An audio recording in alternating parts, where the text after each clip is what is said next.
Rolex sports models are some of the best luxury watches in the horological world. They are also some of the best watches to invest in due to their significant popularity, historical value, amazing designs, and superb functions. But I will be delving into Rolex's diving range, which consists of 3 different models. These are Submariners, Sea Dwellers, and Deep Seas. The Submariner line is one of the most popular, if not the most popular Rolex model due to various reasons. I have made a video on why the Rolex Submariner is one of the most popular watches in the horological world. Be sure to check it out if you haven't, there will be a link in the description. Sea Dwellers and Deep Seas are 2 upgrades in terms of function, but they haven't outgrown the Submariner at all. In today's video, I'll be talking about each model, briefly comparing them to one another, and then bringing in a conclusion as to which diving watch is the best out of the 3. Of course, it is my own opinion, so let us know in the comments whether you agree or disagree and which Rolex diving watch you would buy. Let's get into it.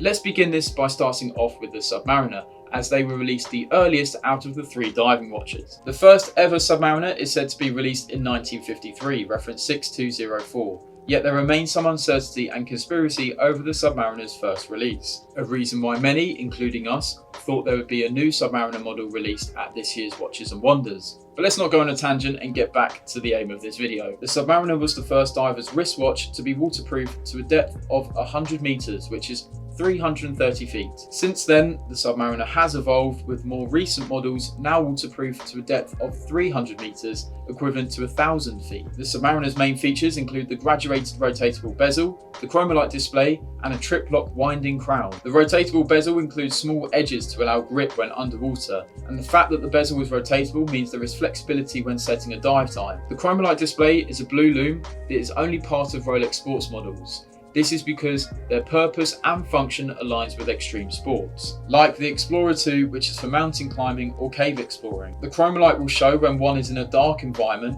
so that they are still able to tell the time. So the chromolite display is perfect for divers heading into deep water. The trip-lock winding crown is fitted with a triple waterproofness system, said by Rolex themselves, which enhances the resistance of water getting into the watch. The Submariner is an iconic timepiece, there is no disputing that. I think the Submariner is Rolex's sporting symbol. No other diving watch in the horological world compares to a Submariner. Rolex have managed to make the Submariner display a sporty aesthetic, whilst having the ability to incorporate the model as a dress watch, demonstrating versatility. There have been some stunning Submariners such as the Kermit, Bluesy, and Hulk. Even the plain Sub-Date with the black dial is a simple yet elegant piece. Submariners are extremely hard to beat due to their amazing design, strong value and investment, and superb functionality. Moving away from the Submariner, let's talk about Sea Dwellers. The Sea Dweller models currently available in Rolex's catalogue look identical to Submariners. Of course, they are going to look very similar, as the Sea Dweller is an upgraded Submariner.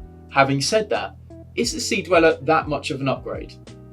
Well, let's look at the differences between the 2. The Submariner was aimed at divers who would dive into the water at a lower level and then get out relatively quickly, then adjusting the watch to continue wearing the Submariner anywhere one would be heading after their quick dive, reinforcing the Submariner's versatility. The Sea Dweller was not made to be worn everywhere, but instead actually be used for its insane function. This model appealed to saturation divers in particular. Rolex saw an increase of undersea missions from the 1960s onwards, where divers were immersed in deep water for a longer period of time during their saturation dives. Therefore, Rolex created the Sea Dweller to withstand the pressure from a higher depth of water. When the first ever Sea Dweller, reference 1665, was launched in 1967, the model guaranteed waterproofness to a depth of 610 meters, equivalent to 2,000 feet. Like the Submariner, the Sea Dweller has also evolved.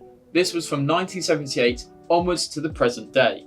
The watch is now waterproof to 1,220 meters, equivalent to 4,000 feet, which is double the strength of when it was first launched in 1967. The key difference between the Submariner and the Sea Dweller is the feature of the helium escape valve, which is vital for saturation divers. When saturation diving with the Sea Dweller on your wrist, helium molecules may enter the watch during a dive. During decompression, the helium escape valve allows helium molecules to be safely released without causing any harm or damage to the watch. The Sea Dweller clearly destroys the Submariner in terms of functionality, and their designs are fairly similar. The Submariner have much more variety, however. Another difference is that the Submariner's highest case size is 41mm, whereas the Sea Dweller consists of a 43mm case size. A 2mm size increase may not sound like a huge difference, but it will have a clear disparity on your wrist. Moreover, even though the Submariner is a diving watch, it is still made for everyday wear, whereas the Sea Dweller's purpose is to fulfill its function. Of course, one can still wear the Sea Dweller as an everyday watch, but I think the Submariner is the better option due to its smaller case size. But let's save the overall comparison for now